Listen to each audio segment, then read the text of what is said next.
Hello everybody, welcome back to the channel. Today I have a hydraulic oil transfer pump that is for turbine engines. This one is for a wind turbine, and it has a gear drive, so it's driven by a gear, and inside of it it has a bunch of spur gears that drive all the way up to this end to transfer fluid in and out of the pump itself. So this is a 3-stage because it has 3 sets of gears, and these are bearing housings, and then a bearing housing cap and the bearing housing entrance flange. So this is what these parts look like when they are all torn down. So this is the top bearing housing, the top gear housing that these just hold the gears inside of them. And then they have these little bushings that help hold the bearings in place.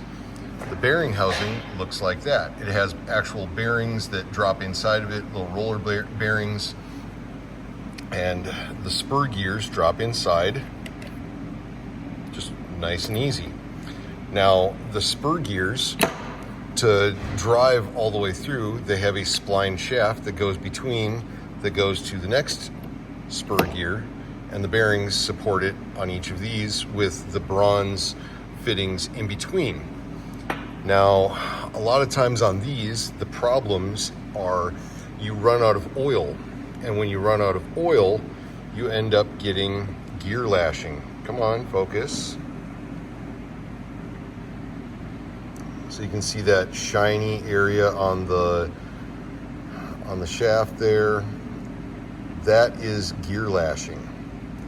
That's basically where the stress of the motor itself, or the pump, puts too much force against one side of the gear face. And on these, the gear lashing shows up as a brighter area. You can kind of see how there's a difference on here. You can see it's darker on the edge and lighter across the center.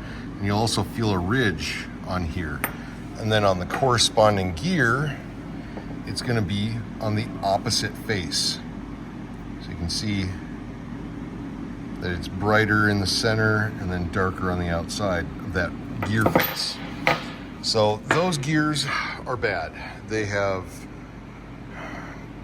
too much gear lash on them. So those need to be replaced. Another common problem with these is right here. You can see a hole. That hole right there.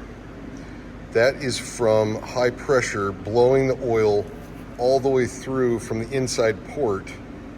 And that's not supposed to happen. You want your oil to go exactly where you want it to go, and not where you don't want it to go. So there's multiple things that were bad with these pumps, and we're gonna get this going. These things are extremely simplistic. But if you don't know what you're doing, do not get into these, because if you have the smallest problems, you can cause major damage to these pumps. These faces are precision machined for flatness. And if you have any imperfections on this, you're gonna have an oil leak path. All the way around these have to be 100% perfect. This one ended up getting a couple of spots on one of the pieces that got damaged, and so I'm going to have to lap it. Don't remember exactly which piece it was. I have it noted in my notes. Here it is. Let's get that focused. Come on. So right here, you can see that it's just a little deformed there. They had these little seals, these little black seals right here that go into the bronze pieces, and one of these was out of place and it caused some damage.